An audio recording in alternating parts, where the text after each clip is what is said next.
Thank you. So this is a really ridiculously large crowd sitting on ridiculously uncomfortable pine wood. So you're all going to be squirming for like an hour because your ass is going to start to hurt. And it's not my fault. I didn't tell him to put you in here, you know. I can tell one of two things is true because of the size of this crowd. I don't know which it is. Maybe it's a combination. I don't know.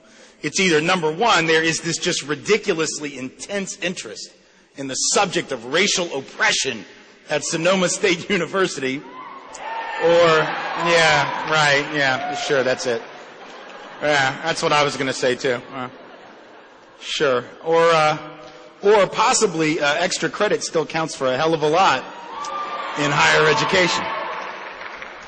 And that's fine, because it really doesn't matter whether it's the first or the second or maybe a little bit of both for some of you. The truth is you're here and I'm here, and it's going to look rude as hell for you to get up and leave before I'm done. So for the most part, I have you, whether you like that or not, and so let's hear it for compulsory attendance. That's fantastic. Yeah. Thank you. So here's the deal. I know that the subject matter that I'm going to be talking about this evening is not automatically the kind of subject matter that people naturally sort of gravitate to, or ready to hear about, want to talk about, or comfortable talking about. I get all of that because I've been in that same place where I didn't always necessarily, want to talk about it either. So because I know it can be a difficult issue for some folks, maybe for all of us to a degree, I'm going to start off this evening by sort of easing into the subject, by telling you a story that doesn't have anything at all to do with racism, doesn't have anything to do with racial privilege or oppression or discrimination or any of the heavy stuff that we will get into as the time goes on. It's actually a story that, even though it doesn't have a specific link to that subject, however, I think when I'm done with it, you're going to realize how it is indirectly connected and how the story does say something indirectly about that subject, even though that is not the topic of the story itself. It's a story about something that happened to me when I got out of college, which is 20 years ago, actually, this spring. I graduated in May of 1990 from Tulane University in New Orleans, Louisiana. And thank you for that. That's good. You from there, or you just like the city? Excellent. Graduated 20 years ago this May from Tulane. And when I got out of school, I had this brilliant idea, or at least I thought it was going to be brilliant. I'm not really sure why I thought this was going to be such a great idea, but I was convinced that the smartest thing I could possibly do after just graduating from college would be to move into a really large house with 9 other people. I want to give you a little bit of life advice, okay? And if you don't remember another thing I say tonight, that would be a shame, because I got more. But if you don't remember anything else, you need to write this down. You need to probably tweet this to yourself. You probably need to email yourself, bookmark this, put it on your forehead, something. This is the most important thing I'm going to say tonight, I guarantee it. And that is this. Don't ever make the mistake of thinking, you know what would be a damn good idea? Moving into a really big house with 9 other people. That is going to be a terrible idea. It is not going to be as cool and as fun and as hip and as interesting as you think it is going to be. It is, even if you try to make it political like we did by calling it a co-op. Right? It wasn't a co-op. It was just a big nasty house with 10 people living in it. Now, we thought it was going to be a good idea, and the only reason I think we probably were thinking that, in retrospect, looking back, is that we knew we would save money, right? It would be cheap. And when you get out of college, you're going to be broke, newsflash, and you're going to be looking for ways to save money, and we were. And so we thought this was a really good way to do it. Rent was $525 a month. I don't mean per person. I'm talking total, right? Even in 1990, that was really good, just in case you don't know. Like, that's still really good, even in $1990. $52.50 per person per month, man. You cannot beat that. Even when you added the utility bills, the cable bill, and the food bill, because we also split the grocery cost, right? It was still less than $100 a month. So, I mean, that was a damn good deal on that level, right? But about 6 weeks into this little experiment in communal living, I came to understand why this had been an absolutely horrible mistake. Why I would have been better off to live alone and just be broke. Why I would have been better off to just move home and live with my folks. Anything but this. And here's how I learned it. I come home one night from work. I was working downtown in New Orleans doing anti-racism work in the city and around the state. And I come back uptown on the streetcar, get off the streetcar, walk the 5 blocks or so into the interior of the neighborhood where the house was. I walk into the house and I'm immediately greeted by this really incredible, and I mean it in a good way, a really incredible smell, which is not something you can often say when you live in a house with 9 other people. This was an extraordinarily rare occurrence. This smell almost knocked me down. It was so good. It was the smell of dinner. And the dinner was, on the front left burner of our stove, a big pot of gumbo that one of our roommates was making for the house, right? Because it's New Orleans and that's what you do, at least once a week. It was gumbo night. And man, it looked good and it smelled good. And it even had shrimp in there. Not many, like I told you, we were broke, but it had like 3 of those really little bitty-ass shrimp. The really little, tiny, the ones that make popcorn shrimp look like jumbo shrimp. The ones that make jumbo shrimp look like lobsters. You know the shrimp that I'm talking about. I don't even think it's shrimp. I think it's like shrimp dust or flakes or powder or something. Just enough to make you think you had seafood gumbo even though you really didn't. And when you're broke, that'll sort of get you through. Make you feel like you got more money than you actually have. So it looked good and it smelled good. But when my roommate asked me if I wanted any, I actually had to turn him down because I'd already had dinner downtown. I didn't know he was going to make this incredible gumbo. So I said, I'm going to have to pass, but do me a favor, take it, save some for me, put it in the fridge, Tupperware, whatever. I'll take it to work tomorrow for lunch because it does look good. He said, cool, I'll do that. I said, great. So I go upstairs, hung out with some of the other roommates, did some work I was behind on, watched TV, something, listened to music, passed a little bit of time, and then went to bed sort of early. Woke up the next morning at about 7:15, 7:30, came downstairs to get some coffee and get ready for work.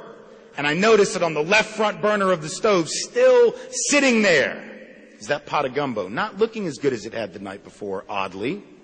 Not smelling nearly as good as it had the night before. And I was upset for 2 reasons. Number one, the food had gone to waste. No portion of it was saved or put away in the fridge like I asked him, right? So I was sort of upset about that. And secondly, he left the mess for me or one of the other roommates to clean up. So that wasn't very considerate either. I said, this is sort of pissing me off, but I'll just deal with this later.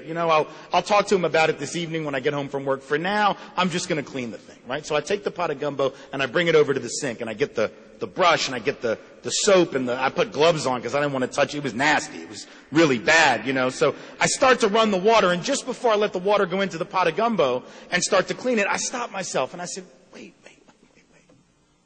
I don't have to clean this. I didn't make this mess. Hell, I didn't even eat any of this mess. This isn't my fault. I'm not the reason that this nastiness is in my kitchen. Now I felt really self-righteous, because I talked myself out of doing the work. I felt really good about that. I took the pot of gumbo, I put it right back where I found it, on the left front burner of the stove, went off to work. Came back that night about 20 after 6 or so, walked in the door, noticed that one of my other roommates was making dinner for the evening on the right front burner of the stove.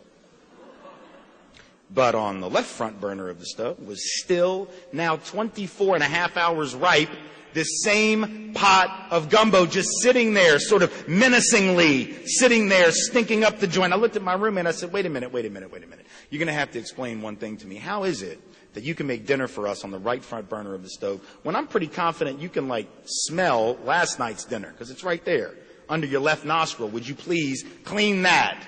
And he said, man, I wasn't here last night for dinner. It's not my fault. I didn't make this. I didn't eat any of this. He then looked at me very accusingly, pointed a finger and said, did you have any of the gumbo? I'm like, hell, man, not me. He's like, neither did I. So now we both felt self-righteous. We both had talked ourselves out of cleaning up the mess. So I had some of his lentils and rice. I cleaned the plate. I put it in the dish drainer to dry, went upstairs, hung out with the roommates, did some work, listened to some music, went to bed sort of early, woke up the next morning, 7 a.m. I'd forgotten to set an alarm clock, but let me give you a little tip.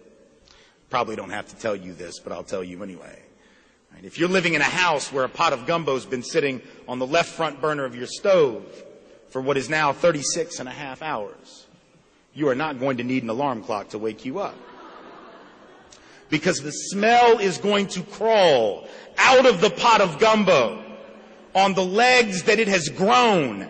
And I am not speaking in metaphor, English majors. I mean that literally, that the stench is going to grow legs and feet overnight. It is going to crawl up out of that pot across your kitchen, across your living room, go up the back stairs, down the back hall, under your door frame, and it is going to find with the precision of a laser that thing on the front of your face that you call a nose, and you are going to be awake. And now I was pissed because I knew what the smell meant. I knew what was waiting for me on the left front burner of that stove, having not been cleaned by anybody, least of all the guy that made the mess in the first place. So I swing open my door. I am angry. I run down the hall. I am angry. I live with 9 other people. Cannot find one of them. And the guy that made the gumbo is like Osama bin Laden. Nobody knows where in the hell he might have gone. It's like he made the gumbo as a practical joke, just to see how long it would take for somebody else to clean it, and then he skipped town. So I get down to the bottom of the stairs. I look across the living room into the kitchen. I see the pot of gumbo, and I'm fairly confident, even 20 years after the fact, that the gumbo saw me. And it was at this moment, not one moment earlier, but I assure you, not even a half a moment later, that I came to understand and learn maybe the most important lesson I'd ever learned. And not just about gumbo and household cleanliness and the obvious, right, but about anything, about life in general. The lesson was that it didn't really matter anymore whether I was the one that had made the mess. Right? It didn't really matter anymore whether I was the, as the saying goes, the author of all this unpleasantness. Right? The only thing that mattered in that moment was that I was tired of living in that funk. Right? That I was tired of living in that nastiness. That I was tired of living in the residue of somebody else's actions. Actions for which I was not to blame and in which I really was not implicated, but actions which were having a legacy, an after effect that was impacting my life just as much as it was everyone else's. You see, the same is true with human society. When we get tired of living in the funk, when we get tired of living with the residue of what other folks have done before we were even on the planet, things that they did that we have no control over, no involvement in, and that we are not guilty of having done, we will clean up the mess, not because we are guilty of having created it, but because we're the only ones left to do the job. You see, there's a profound difference at the linguistic and the philosophical level between the concepts of guilt and responsibility. Okay? Guilt is what you feel because of what you've done. Responsibility is what you take because of who you are. There is a very significant difference between those two things. And if we don't understand the difference, we best think about it, not just with regard to household cleanliness, but with regard to this subject that I'm here to talk to you about tonight. Because the legacy that we have inherited with regard to race and racial inequity is a profound and deep and troubled and tortured one. And we don't get to act like it doesn't affect us just because we're not to blame for having created it. We inherit it. Life is not like some video game where you get to hit reset, replay, start over, just because you didn't like the way the game went down the first time. And back in 3rd and 4th grade, when they taught you in science class or whenever it was about the concept of inertia, right? The idea that an object in motion will continue in the same direction until it is stopped by a force of equal or greater weight pushing against it in the opposite direction. What they forgot to tell us, all of us, when we learned about that, is that inertia isn't just a property of the physical universe. It's a property of the socioeconomic and the cultural and the political universe. That which happens in one generation affects the next and the next and the next, and it keeps on doing it until it's met with a force of equal or greater weight pushing against it. We are that weight, or we are not. But make no mistake that unless that weight is brought to bear on the legacy of racial inequity that we have inherited, like it or not, it will continue in the same direction as it always has. Now, what is that legacy? Let's be clear about it, because we're not. See, we're a country that doesn't believe in honest language. And we're a country that doesn't believe in honest history. And we're a country that doesn't believe in taking any accountability or responsibility for the past unless it makes us feel good. Oh, we love the past when it makes us feel good. That's what July 4th is, in case y'all hadn't figured that out. That's what Independence Day, honest to God, that's about some old stuff, right? And I don't think any of you are going to go to a July 4th parade. Everybody's waving their flag, Boy Scouts are marching, bands are playing, and you're not going to go up to the guy with the I Love the USA hat and the big patriotic pin and say, this is really great and all, but tell me, when are you going to get over it and move on? And by that, I mean the whole breaking away from the British thing. That happened a really long time ago. So might you move on and get past it? You're not going to say that, and if you do, you're going to be laying on the ground. You're going to get knocked down. We love the past when it makes us feel good. We just don't want to deal with the less benign aspects of our heritage, but let's deal with it. The truth is, the legacy of race in this country is one that for 300 years, going back to the colonies of what would become the United States, from the mid-1600s, into the middle of the 1900s, so a 3-century period, was a society that was at every level, without exception, a formal system of white supremacy. Now, that's not the language that we use. That's not the wording that we use. That's not how we say it. We say instead, mistakes were made. We say instead, oh, we had some problems, but good people got together and they fixed those problems, and isn't that nice? And now we can move on. But that isn't honest language, and it prevents us from really understanding the impact of that history on our present day, and to that extent, if we don't deal with it, our future. A system-wide white supremacist culture in which every person who was able to be called white like I am in this country today, every single one of us was elevated above every single person who wasn't called white without a single solitary exception anywhere in the country. Not just the South where I'm from, not just the East Coast, but the West Coast, the Midwest, the Northwest, every part of the country in between.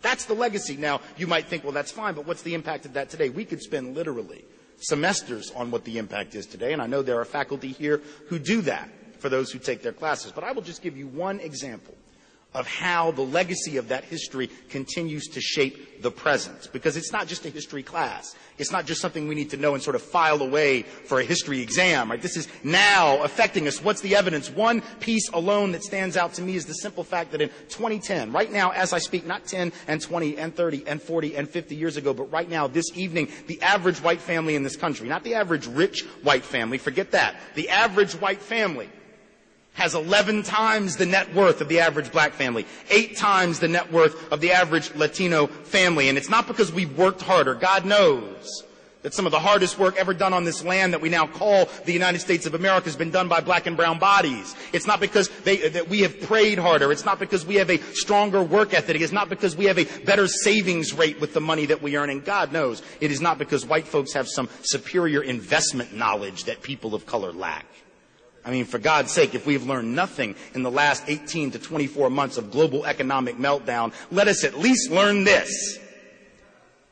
This lesson: a handful of rich white dudes are able to lose a hell of a lot of money without any help from black people, without any help from Mexicans, without any help from native peoples, without any help from people of color at all, and all of it before Barack Obama even walked into his new house. The last 18 months of the previous presidential administration, 20% of all the wealth in this country, wealth that had been accumulated over a 2+ century period, was wiped out. $12 trillion worth of American wealth destroyed because of the economic machinations of a handful of elite, almost exclusively white and overwhelmingly male bankers and other financiers and people moving money around instead of creating products, because that's what our economy does now. We move money around for rich people. We sell derivatives. Do you even know what a derivative is? Don't worry if you don't. Neither did the people who were selling them. That's how we got in this mess, right? $12 trillion in wealth wiped out by incompetence, by unethical, and often by criminal behavior of those derivatives traders, of real estate speculators, operators of a casino economy, moving money around, which is fine if it's in the basement of your frat house and you're playing for beer. It is not so fine when you are playing with the world's money, and then when they don't have the capital to actually handle the bets that come in as losses, which is what has happened in our economy, you have trillions of dollars of global wealth wiped off the balance sheets of the world economy because of the actions not even of all white men, just a handful of the most powerful in the banks and in Wall Street and in places where elites speculate with other people's livelihoods, you see. But what's interesting is we are still more afraid of the average black or brown young man crossing the street wearing a hoodie than we are of rich white men driving around in Lexuses, or maybe it's Lexi. I don't know the proper plural form.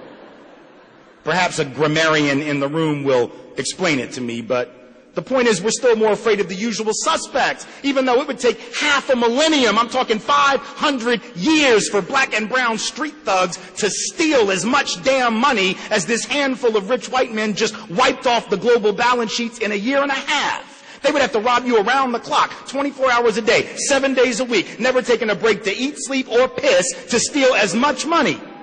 Hand in the pocket, hand in the pocket. My hand is still in your pocket, still in your pocket. And 500 years later, they wouldn't have as much money.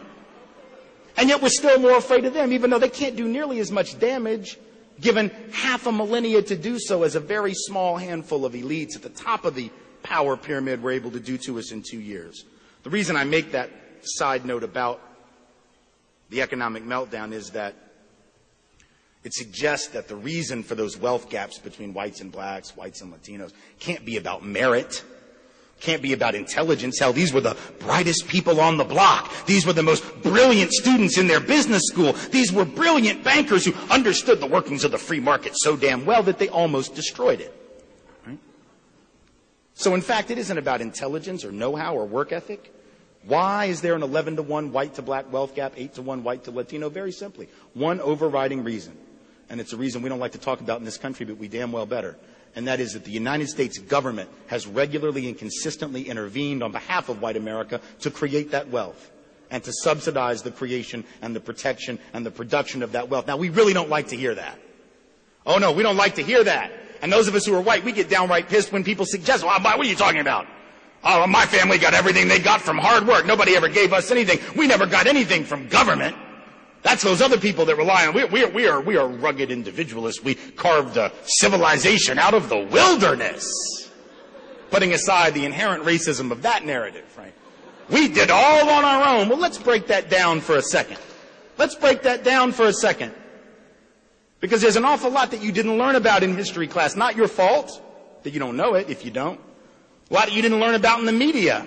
Not your fault if you didn't learn it. How would you? How would you have known that the United States government gave out 240 million acres of essentially free land to white people under the Homestead Act if nobody ever talked about it? But that's what happened in the 1860s. Most of that land west of the Mississippi. Guess where y'all living at?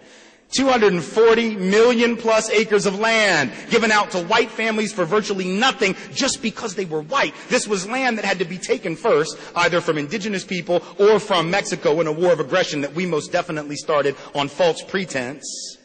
Had to be taken from some so as to be redistributed to white folks. Now, the free market, in case y'all don't know, can't pull that off on its own. Capitalism, the free market can't take land from others and give it to you. Only a really big government with guns is capable of doing that. 240 million plus acres of land. And I haven't seen any of those white folks' descendants. There are 20 million to 50 million of them today in this country, walking around, the direct descendants and beneficiaries of that land giveaway. Either they inherited the house, they inherited the farm, they inherited the ranch, they inherited the acreage, and they still are on it, or they inherited it somewhere down the line and sold it and made money from it. 20 to 50 million people in that category. I haven't seen one of them go to Washington and say, you know, I'm feeling really bad about this. And I think I'd like to give the house back. Because if I were to keep it, seeing as how it's like a government handout, that would almost be like I was implicated in, what's the word I'm looking for? What's that? Socialism. And God knows I wouldn't want to do that. So here, please take the farm back. No, hell no, nobody's doing that. Right? We don't want to talk about the fact that in the 20th century, forget the 1800s, let's bring it up to the more modern era, within the lifetimes of some of the people in this room, and if not you in the room, certainly your parents or grandparents, from the 1930s to the 1960s, a 30-year period from about 34 to 62, 28 years, whatever. Right? The government of the United States, through two housing programs, the Federal Housing Administration Home Loan Program and the Veterans Administration Home Loan Program, gave out over 100, or guaranteed and underwrote and subsidized, in effect, $120 billion worth of housing equity, and almost all of it for white families, because people of color, even though their taxes were also going to help underwrite some of those loans and guarantee them, were unable to get in on that government intervention. Even if you were a black or brown veteran, you couldn't get a VA loan for housing in almost any instance because of the way that the banks and the government combined were using an underwriting criteria that basically excluded all people of color. 40% of all the mortgages that white families were getting by 1960 were written under these preferential policies. Now, what do you think we would call it if we gave out 240 million acres and $140 billion worth of other housing property to black people in this country? We would call that welfare. We would call that affirmative action. We would call that racial preference. We would call that maybe even reparations. We would think it was horrible and unjust. We did that exact same thing for white folks. And we called it nation building. And we called it macroeconomic policy. Right? But the truth is you have millions of people who were excluded through no fault of their own. And then, of course, once those white folks got in on that housing, that wouldn't have existed but for government intervention in the working of the market, and particularly the housing market. The white middle class wouldn't have existed. There was no such thing before the government came along and created it by virtue of those policies. That doesn't take away from the hard work of white folks who got those loans. Not that at all. It's to say that if they got them and others couldn't, that was a preference, that was a form of a handout, and that now plays a role in the wealth gaps that we see. 11-to-1 white to black, 8-to-1 white to Latino. This is why it's very interesting for me to hear these folks at the Tea Party rallies running around saying, we just want to go back to the days of small government. What the hell days were those?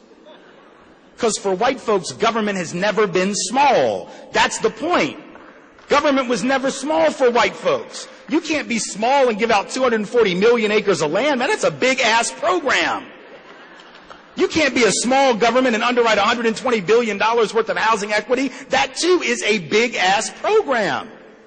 That's not small government. So what do they really mean? We want to go back to the days when government was just doing stuff for us. That's what they mean. You don't believe me? Why is it that, think about this now, in 1935 when the Social Security Act was passed and cash welfare payments to single moms were created, it was called, at that time it was called Aid to Dependent Children. It's gone through a couple different permutations since. Nowadays, we tend to associate that because politicians have made damn sure that we do by virtue of the way they use this issue. We tend to associate cash welfare programs with women of color. What's interesting is, when the program was created in 1935, it was actually one that excluded almost all women of color, and it was specifically created to allow white widows and white women whose husbands had left them to stay at home with their kids and not have to go to work in the paid labor force. In other words, the program's purpose, its intent was to allow white women to not have to go to work outside the home. Nobody ever said, ooh, it's going to make these white women lazy. Ooh, it's going to make them dependent on the government. But as soon as black and brown women, 25 years later, begin to gain access to those programs that white women had already had access to, all of a sudden we discover the problem of welfare dependency. My goodness, this is making these black and brown women lazy, and they just don't go to work, and we've got to get them outside the home. We wanted the white women to stay home with their kids, but the black and brown women, no, get the hell out. Go get a job. See how the rhetoric changed as soon as the folks of color gained access to the program. White folks didn't have a problem with those programs by and large when only we were benefiting. So when folks say, I want my country back, know that that is what they mean. Can't be the days of small government because for people like most of them, there never was those days of small government. It can't be low taxes. Hell, the top marginal tax rate in 1957 was 91%. That's more than double what it is now. So some of those good old days they want to go back to before the big social spending liberal 60s, the top tax rate was more than double then in the 50s what it is right now. So what are they talking about?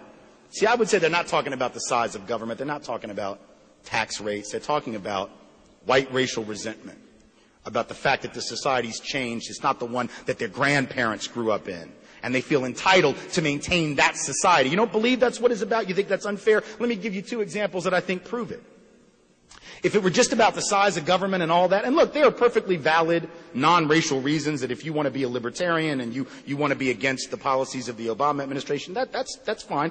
That doesn't automatically mean you have racial motivation. But I want you to understand, when you have people like Glenn Beck going around and on his own television show last July, getting up and saying in the midst of the health care debate what it is that he said during that time, makes it very hard for me to believe it's not about race. What did he say? He gets up on his show, and it's fascinating, right? He says, you know what this is about? I'm going to tell you what this is about. And, of course, his loyal listeners are like, tell me. I'm going to tell you, it's not about health care. Barack Obama doesn't care about your health. No, of course not. That would be crazy. Because he's a Manchurian candidate anyways. Whole purpose is to kill us all. Right, of course. It's not about health care. You know what this is about? This is all about reparations for black people. That's what Glenn Beck, best-selling author, respected by some radio and television talk show host, said. It's just about reparations for slavery. Now think about this with me for a second, because I remember when I watched it, I was like, what the hell? Even for him, that makes no damn sense. That's the craziest thing I've heard since the last time I watched a show. I mean, think about it. Intellectually, it makes no sense, right? Because honestly, like, what kind of reparations is it that you got to get sick first to get paid? What is that? Like that, in order to believe that, you have to think black people are sitting around going, oh, I got a plan. I've got a plan how to get my 40 acres and a mule. Do you want to hear it? Do you want to hear it? Do you want to hear it? Yeah, I want to hear it. What's your plan? Here it is. Check it out. Check it out. Check it out. Here it is. Cancer. Isn't that brilliant? No, not so brilliant. No. Right? So it doesn't make any sense intellectually, right, to say that it's about reparations. But now think about, why would you say it then if it doesn't make any sense, if it's so obviously ridiculous? Why do you say it? Well, it's a very good thing politically, isn't it? Because politically, if you're trying to get white folks to think they're coming for your money, this black man in the White House, he's coming for your money, and he's going to take it, he's going to give it to those people, then it becomes a perfectly valid message if that's your goal. So politically, it's brilliant. Intellectually, it's bankrupt of any value. But politically, it's a good way to stir up white racial resentment. Thus, the purpose. Rush Limbaugh, 2 months later, decides to take the train one stop further to Crazy Town. Right? Glenn Beck stopped at the second or third stop. Limbaugh's like, no, I'm going to go all the damn way to Crazy Town. So he gets on his show, and he does an even better example of this white racial resentment thing. Right? Just to give you this indication of how this history comes into the present. So Limbaugh decides to make an issue of a very interesting but yet very small and pretty minor news story out of Belleville, Illinois. Little bitty place. I mean, not a big town, really, you know. And there's a fight on a school bus. Shouldn't even be news in Belleville, let alone national news. Fight on a school bus. 2 black kids beat up a white kid. Now, it's a horrible thing. Obviously, the kids deserve to be punished for it, and they were. But when it was investigated, and it was, both by school officials and by cops, they determined there was absolutely no racial component to this fight. The black kids did not do it because the kid was white. There was no racial hostility between the black kids and the white kid. It just so happened that the 2 kids who did the beating were black and the kid that got beat was a white kid. But no racial component other than that, just the fact of who was who. But Rush Limbaugh didn't care about facts. He gets paid lots of money to not care about facts. So he gets on the air the next day. Even after the report has been released, it says race is not involved in this at all. And he says, direct quote, "Welcome to Obama's America, where white kids get beat up on the bus while the black kids cheer." Now I want you to think about that. Why would you say that? Once again, intellectually, it's crazy as hell. Right? It's like, in order to believe that that makes any sense, you have to think, like, what he's saying is that Obama's to blame for this. Like, somehow Barack Obama, like, text message these black kids. Like he's sitting in a really important meeting in the White House and he's like, wait, hold on just one sec. Hold on. Okay, you see that white kid right there, 2 rows up? You see him? You see him? Beat his ass! Oh, wait, hold on. Michelle also says, beat his ass. I mean, that's just crazy. Nobody in their right mind could believe that, and yet, once again, politically, it's a brilliant line. Because if you say that now, it's not just about, he's coming to take your money, white people. No, he's coming to take your children. He's coming to hurt your kids. You see, once again, you can push that button of racial resentment, not because it makes any sense intellectually or analytically or factually, but because you're not dealing with intellect there, you're dealing with the emotional. You're dealing with the internalized biases and the fears, the legacy of a history of racism in the country. So that is what I find fascinating about this current moment, and our inability to talk about it honestly renders us unable to move forward. You cannot move forward when you're unwilling to confront that which lies behind you. That's true not just with regard to race, it's true with regard to anything in your own life, right? If you want to be a productive, healthy person, but you got a bunch of stuff in your life from your childhood that you haven't dealt with, just wait, stick around, and it'll come back and it will get you on an individual level. If you haven't already learned that, you will learn that soon enough, right? All of us have got this baggage that we bring in, and as a country, we got this really huge baggage that nobody wants to talk about, or they are willing to talk about it, but now they just want to say, well, that was then and this is now, and now it's all been wiped clean because of the election of Barack Obama. So as of the 5th of November, 2008, the day after the election, all of that's gone now, but none of that's gone. None of what I just said changed. That 11-to-1 wealth gap is right now. Barack Obama's been president, been in the actual office for over a year. That wealth gap hasn't changed. Labor Department data that comes out last December says what? That black folks with college degrees, twice as likely to be unemployed as white folks with college degrees. Latinos with college degrees, 2/3 more likely than white folks with college degrees to be unemployed. Asian Americans with college degrees, 15% more likely than white folks with college degrees to be out of work. So same educational background, same basic credentials, and yet not the same level of payoff for people of color who have done all the right things, played by the rules, went to school, got their degree, did everything they were supposed to do, and still having a much harder time finding work. Now, this is a very important piece of data because it suggests two things. Number one, that there are some kind of barriers still out there with regard to folks of color, even when they've done everything right and have significant qualifications. It also suggests that this idea of widespread reverse discrimination is a myth, maybe a fantasy, maybe just an outright fraud, because if that were the case, I mean, if people of color were getting all the goodies at the expense of white people, then that data would say the opposite. They'd be snapping up every black person with a degree. They'd be like, damn, another black person, another Latino, that's fantastic. What, a white person with a college degree? Hell no, we don't want any of them. But that's not what they're doing. A study from 2004 found that job applicants with white names, they don't even know for sure that you're white. They just think you might be based on your name. And you have a 50% better chance of getting called back for an interview than applicants with black-sounding names, even when all the qualifications are the same. Same years of experience, same education, same quality of education, same major, everything indistinguishable except the names at the top. Again, suggesting ongoing obstacles. Now, what's interesting is that study comes out in 2004 from MIT and the University of Chicago's econ departments, neither of which, by the way, are known for being liberal or leftist departments. If you don't know that, you should. These are not leftists trying to find evidence of racism under every nook, right? Because indeed, these are very conservative departments. But they found the evidence anyway. Comes out in 2004, which is interesting because that's the same year that for most of us, we became familiar with Barack Obama. At that time, he was a state senator. He would win the U.S. Senate election later that fall.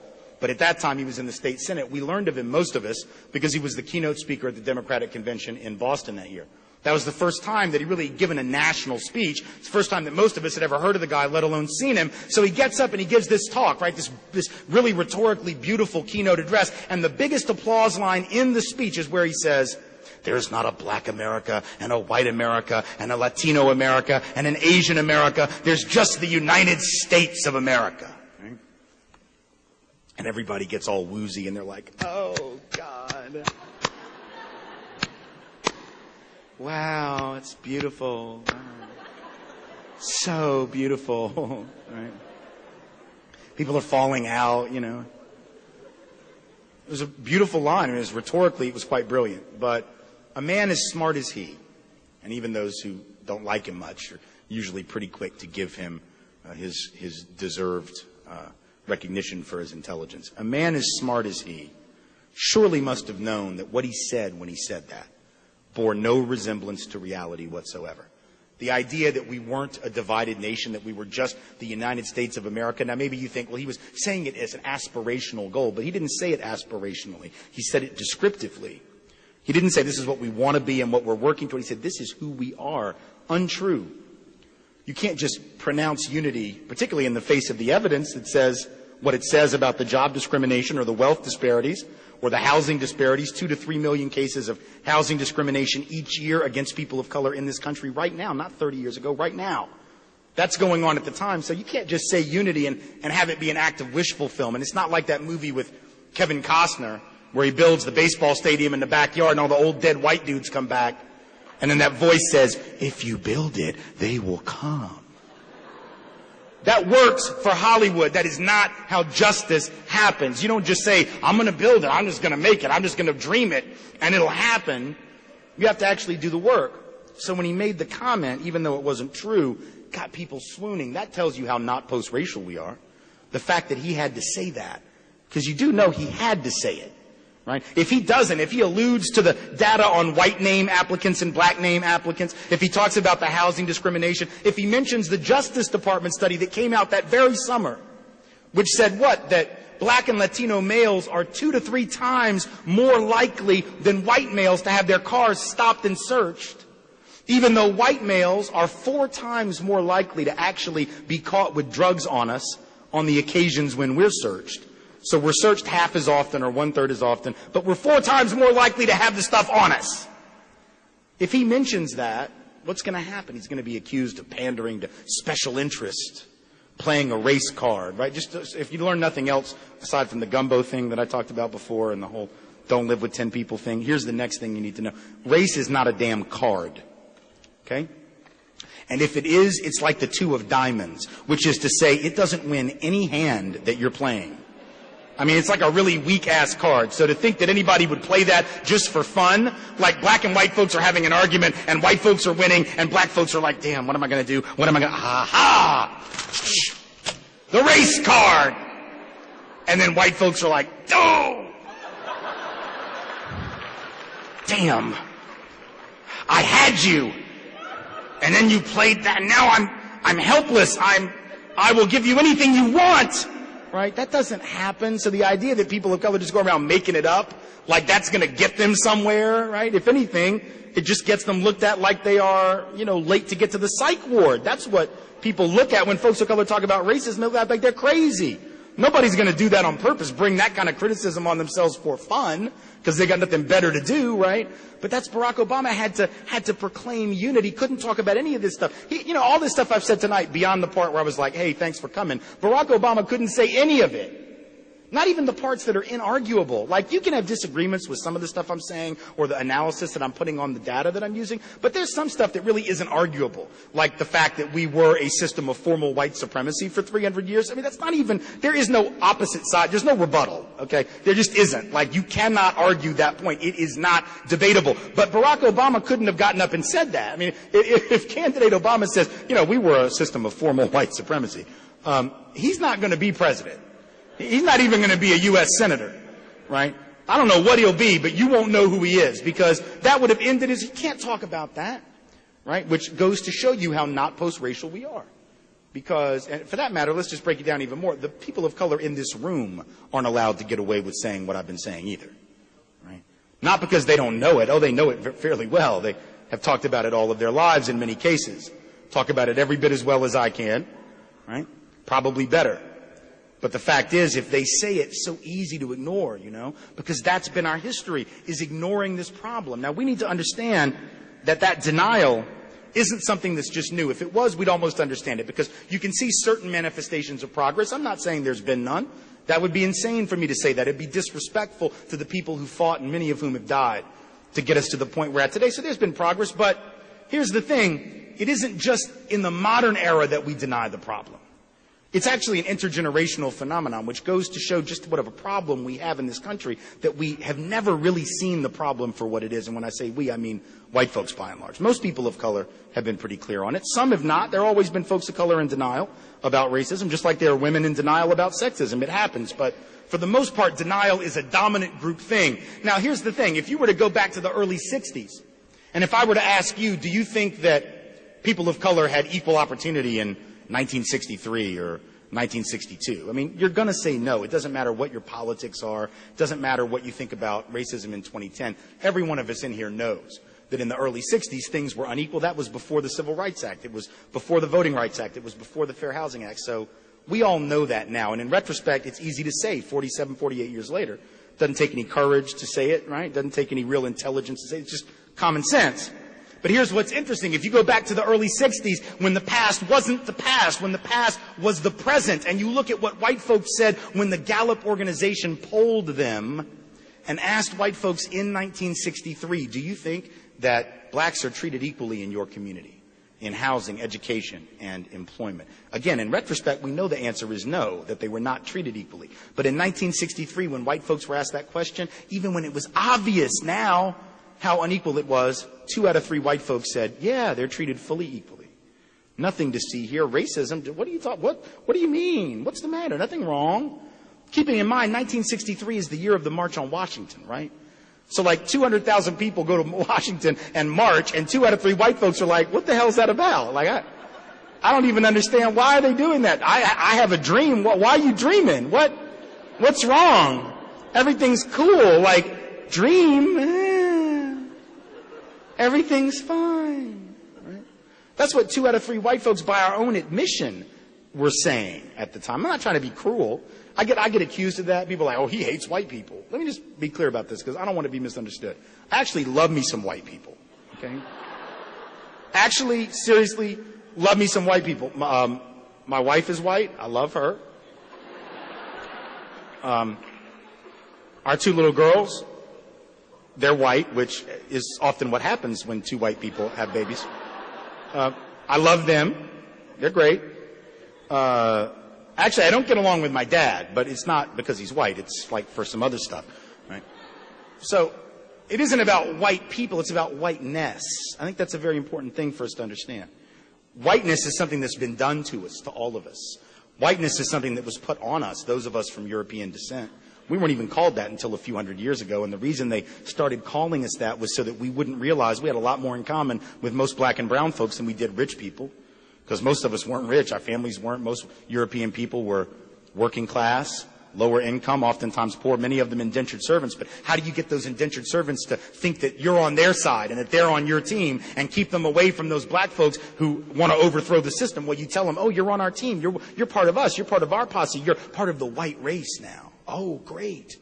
Doesn't get you any land, doesn't get you a good job. You still don't have crap, but you have the ability to say, well, at least I'm not like them. At least I'm better. So when I'm talking about whiteness, I'm not trying to criticize or be cruel to any white person. I'm talking about a mindset, a mentality that allows for that denial. In 1962, it was even worse. Gallup asked white folks, do you think black children have equal schooling in your community? I mean, we know in retrospect the answer is no. But in 1962, 87% of whites said yes. Almost 9 out of 10 white people said, sure, schools are perfectly equal. Now think about that. What is the rationale for that level of delusion? How can people be so wrong? There are only 2 possible explanations. One is that white folks are just so mean, horrible, cruel, nasty, evil, and cold-hearted that we just don't care. Well, I mean, are there some people like that? Of course, in every group, every race, every ethnicity. But it's ridiculous to think that that would explain 9 out of 10 white people being in denial, just being cruel people. That just doesn't even make sense. We know that's not right. So what's the other option? There's only one other possible one. And that is that in 1963 and in 1962, and I would say even in 2010, to be white means I don't have to know any better. To be white means I don't have to know what people of color experience in my country that we share, in the city that we share, on the campus that we share, in the classrooms that we share. I don't have to know what people of color are experiencing in terms of racism, because if I don't know, what happens to me? Nothing. There's no punishment. It's not going to be on the test. And by that I mean whatever test you got to take to get into college, to get out of college, to get into med school, grad school, law school, professional certification, in any career that you choose, you will never have to demonstrate that you know the first thing about the experiences of people of color. But now if people of color don't know what white folks think is important, all hell breaks loose. Because that will be on the test. In fact, that will be the test. So people of color will have to learn white literature, white theater, white poetry, white art. I know we don't call it that. That's sort of the point. When your stuff is the norm, when your stuff is considered normative and normal and everybody else's stuff is compared to it, and usually found to be inferior by comparison, you don't have to racially designate where it came from. You don't have to call it white literature. You can just get away with calling it literature, theater, poetry, art. And let's just clear this up, because 10 months from now, or whatever it is, February is going to come back. So we just need to clear this up before February. This is the reason we don't have White History Month, y'all. Because we have several of them. They just so happen to go by these tricky names that we've given them as a purpose of camouflage. Names like May and June and July and August and every other month, you see. But when you're the dominant group, you don't have to think about that. And it's not just race. Look, when you're the dominant group of any type, you have the luxury of being oblivious to other people's reality. And if you don't have to know something, the odds are you won't know it. Which is why it's so important to get used to listening to what targeted groups have to say. Not just about race. Men, we don't have to know what women go through, do we? We really don't have to. I have 2 little girls and a wife I love dearly, but I don't have to know what they experience in terms of sexism. If I do know, it's probably because a woman told me and I chose to believe her, instead of assuming that she was overwrought, over-emotional, or, God forbid, hormonal. Because you do know, apparently, in the eyes of some men, only women have hormones, apparently. Just so you know, testosterone, no, it does nothing to us, but estrogen will drive you to the brink of insanity if you're a woman. To hear some of us tell it. So if I know what women experience in terms of sexism, it's because I've chosen to listen, or maybe been trained by folks like my mama to learn to listen. Right? Same thing, straight folks, we don't have to know what LGBT folks experience in terms of marginalization or discrimination. We don't have to. If we do, it's probably because someone in our life who we know, who's lesbian, gay, bisexual, or trans, has told us. And we have chosen to believe that they might actually know their life better than we do. Imagine that. Horribly radical concept that someone might know their life better than I know their life. Or even the most basic example of all. This would be one everybody can get their head around, and it's very important that even if you have disagreements with some of what I have to say, there's some stuff we all need to at least have some common understanding of. Think about this. I don't even know how I got into this building tonight, y'all. Not because I have a particularly bad short-term memory. I mean, I do have those two little kids, and they do suck most of the energy and the brain matter out of my brain. But nonetheless, it's not why I have bad short-term memory. The fact is that the reason I don't know how I got in here is because I didn't have to pay attention to it. Why? Because I'm able-bodied, at least temporarily. And I say temporarily because if we live long enough, most all of us at some point will experience at least if not several, forms of disability or infirmity. But as a temporarily able-bodied person, I don't have to worry like, is there a ramp? Are there steps? How long is it going to take to get from the car to the gym? How long is it going to take to get from the hotel to the car? All of those things, which if I were a person with a disability, I would have to think about those things. I would have to plan my day very differently. I would have to actually be cognizant of all the barriers, the obstacles, the various forms of discrimination or just simply burdens that I would have to deal with, that a member of a dominant group known as able-bodied doesn't have to. And the fact that I don't have to think about it and the fact that I don't think about it doesn't make me a bad person, right? It doesn't make me intentionally oppressive to the disabled, right? It just means that I've got one less thing to think about. I have one less thing to sweat. And in a hyper-competitive society like ours, that's a big deal. That's privilege. That's an advantage. That's an edge. It's true in race. It's true in gender. It's true in class. It's true in sexuality. It's true in religion. It's true in physical ability / disability, all of those things. The lesson I guess I'm hoping you'll get from this is that if we want to understand if a problem like racism is still a real problem, we need to listen to those who were the targets of it, because they're the ones who were in the best position to know, not us. Not us. And we avoid acknowledging this not only as a systemic reality, but an individual personal one. This is the last section of the talk, and then we're going to be out of here, I promise, because I know we got started late. But this is important, because, see, if all you do is go away with the data and the analysis and the studies, that's really good come test time. You know, the time when you've got to demonstrate some intellectual knowledge that you took away. But there's something, if you're really going to get more out of it than that, you have to understand the personal, affective aspect of this, right? The reality is, whether we want to own it and acknowledge it or not, and of course we don't, we have all been conditioned and have internalized certain racist thoughts and thinking, and for that matter, sexist thoughts and thinking, classist thoughts and thinking, because we're subjected to that stuff all the time. Advertising works, right? That's why companies spend billions to sell you products. And if they can make you think that you have to have a particular type of toilet paper after just 11 or 12 times seeing a commercial, imagine how much easier it is if you have years of conditioning around race and class and gender and sexuality to internalize racial stereotypes, gender stereotypes, class stereotypes. I mean, hell, 12 commercials and you think you have to have Charmin.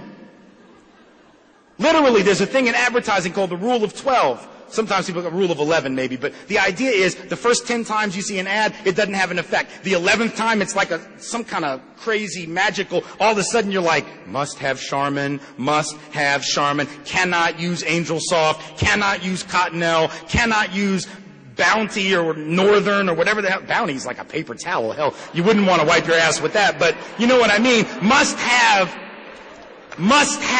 Charmin or I'll chafe all week. Must have that. If that works with a product, right?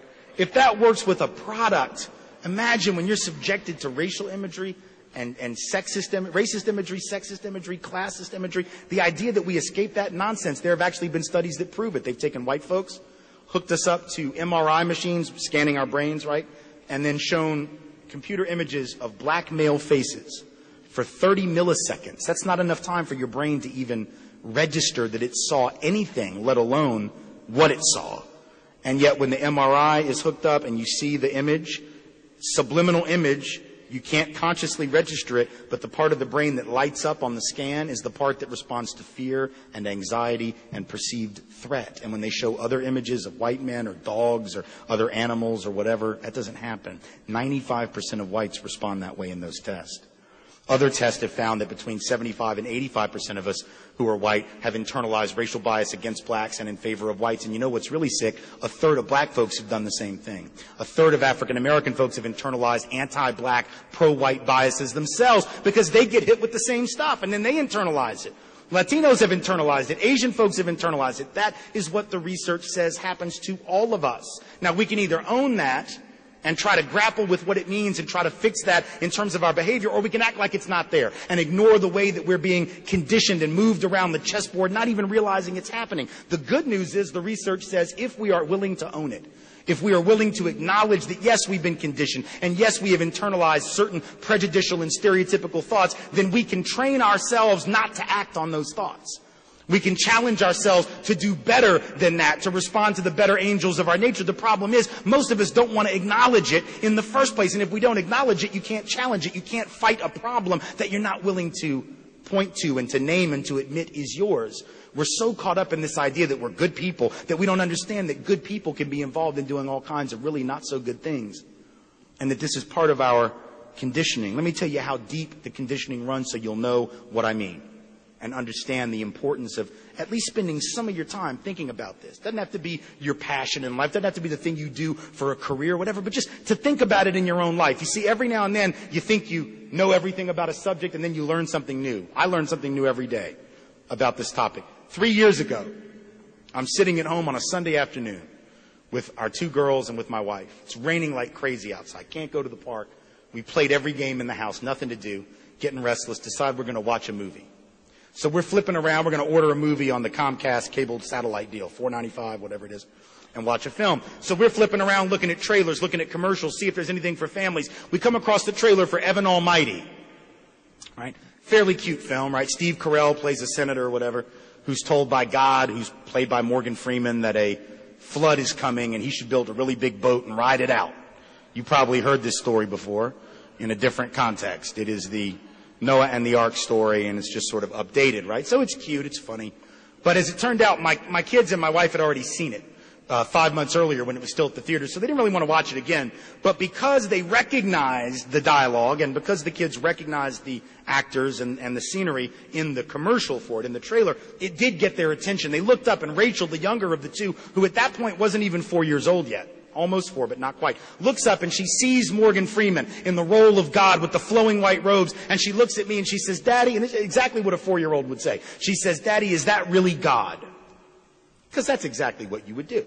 You don't know anything about the Screen Actors Guild at 4.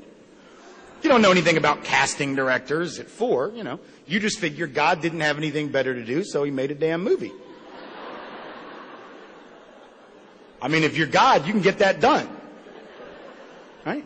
So it was a cute question. I thought it was funny. I giggled, right? I looked at her. I said, no, honey, that's just Morgan Freeman. He's an actor. He plays God often. But he's just an actor, actually. And I thought that was the end of the conversation.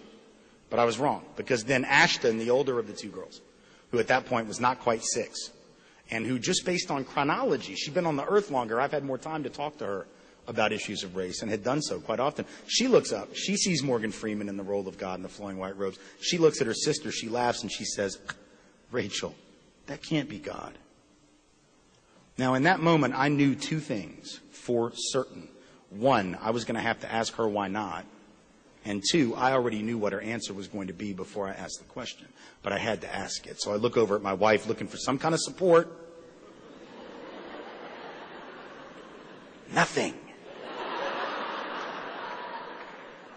Nothing but a look that says, "Hey, smartass, this would be your area of expertise. So good luck with that. I'm going to run and get my camera, take a few pictures. I'm going to scrapbook this precious moment. But I got nothing for you, Chief. Good luck." I look back over at my daughter and I realize I have to ask the question. I ask her, why not? Why can't that be God? And in the nanosecond before she gave me her answer, I had this weird out-of-body experience. It scared the hell out of me. I thought I was dying, actually. I was like floating above I'm above the sofa and above her and me, and it's really freaky. And I'm having this weird sort of fantasy in that moment, right, that she's going to come up with some really brilliant answer. Not the one I'm anticipating and that I'm sure you know what it's going to be at this point, but something brilliant like, oh, Daddy, that can't be God. God's a woman, you know. Or even better would have been like some existentialist answer like, God, what is God anyway?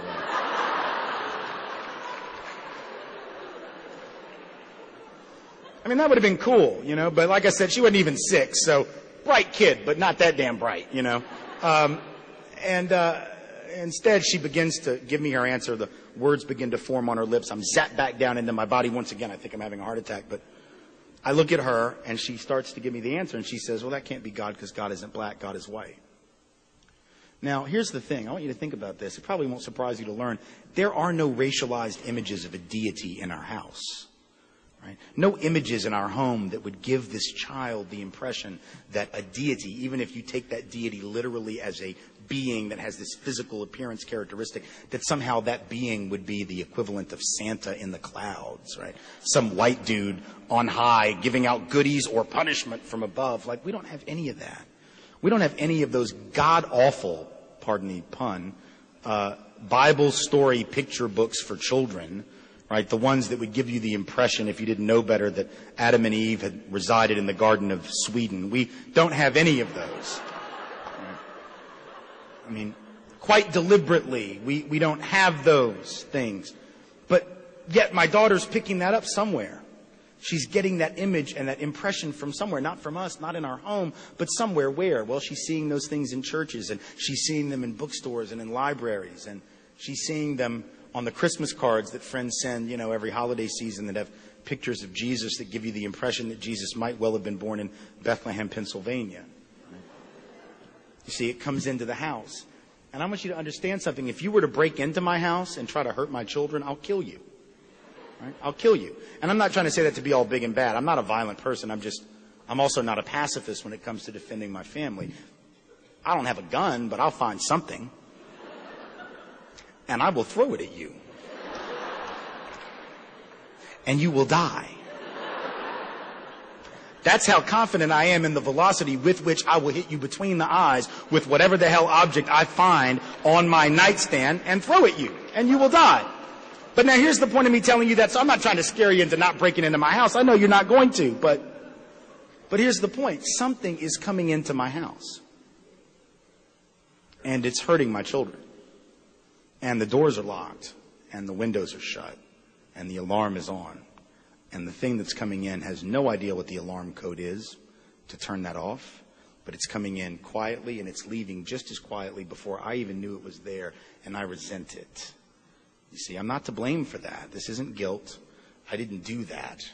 But I have to take responsibility for it, because that's my child. And if that can happen to my child in my home, a child that's being raised in a deliberately anti-racist fashion, I assure you it can happen in any of our homes. And as long as that's true, not only for white children who then internalize superiority vis-a-vis this notion of a creative energy of the universe, whether we call that God or not, but what does it say to black and brown children who see the same imagery and then they learn what? This internalized oppression, internalized inferiority, internalized notion that they are farther away from that same creative energy. That is a sickness that is going to kill at some point the spirit, if not the body, of the people who imbibe it, you see. And so really the question we have to ask ourselves is whether or not we love ourselves enough to do something about that. This isn't about white folks trying to save black people, trying to save brown people, trying to do charity work. This isn't charity. This is serious self-help. People of color will liberate themselves from white supremacy. Bet on that. The question for us, those of us who are white, is who's going to liberate us from white supremacy, because it's doing things to us that we don't even realize, and it's turning us into something that we're not meant to be. We are better than that if we choose to be better than that. And I expect that we all will. I certainly hope that we will, because God knows if we don't in 30 or 40 or 50 years from now, we're going to be back in this room. Not me and maybe not you per se, but other folks having the same conversation. But I promise you, by that time, the risk will be far greater. The odds of creating an equitable society will be far longer, and we will be in a hell of a lot of trouble. So it isn't my job to tell you what to do and how to do it, but it is my job to say that it is important for all of us to take some time on this moment, the 50th anniversary of the founding of the Student Nonviolent Coordinating Committee, one of the premier civil rights organizations in this country's history, founded in April of 1960, a half a century ago, to take advantage of that past and that history and that example. Young people, the same age as the people in this room, sometimes younger, getting together and realizing they couldn't wait for presidents to do the right thing, couldn't wait for lawmakers to do the right thing, couldn't wait for famous folks with big names to do the right thing, that they had to take history into their own hands and shape it and make it as it needed to be. And that's the challenge before you. The issues are not exactly the same. The dangers are not exactly the same. Some of the players have changed, but the problem largely remains as it always has been. And I hope that you will take the time, as those young people did 50 years ago, to make that at least part of your daily thinking about how you're going to create a different society. Because if you don't, we're all going to go down together, make no mistake, within the next 2 or 3 decades. Thank you all so much for being here tonight.